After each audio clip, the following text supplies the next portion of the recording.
साली घरवाली से उठावे पिया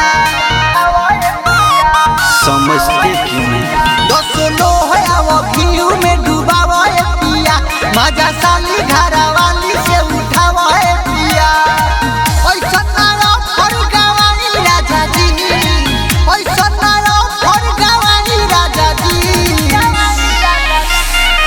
चली के ले ना लोन पे टेम्पू नैहर से ससुरा चलाई राजा जी चली ना ले ली लोन पे टेम्पू नैहर से ससुरा चलाई राजा जी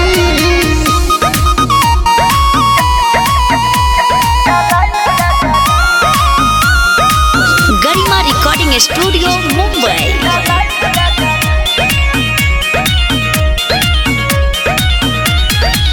साली के साथे साथे प्यारो तो मिली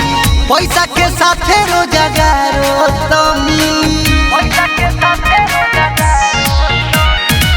साली के साथे साथे प्यारो तो मिली पैसा के साथे रोजगारो तो मिली इहे वाला बिजनेस बढ़ाई राजा जी इहे वाला बिजनेस बढ़ाई राजा जी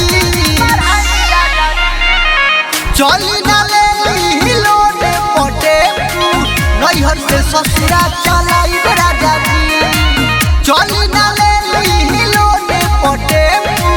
नैहर से ससुरा चलाई राजा जी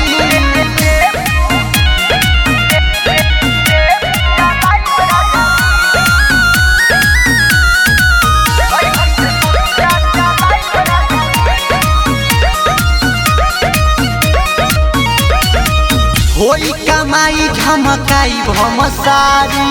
होते बारात पिया हाक दी हो गारी होई कमाई झमकाई भमसारी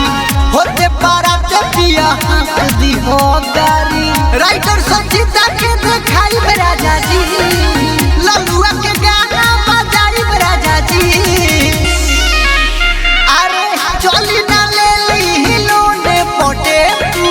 नैहर से ससुरा चलाई राजा जी चली ना ले लोन पटे